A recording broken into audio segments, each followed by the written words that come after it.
Okay, so I'm making a vegan cranberry chia jelly. I've never tried it before, but I'm going to show you how to do it.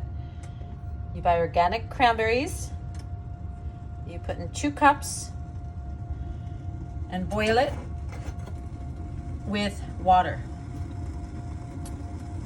1/4 cup of water, tablespoon of vanilla.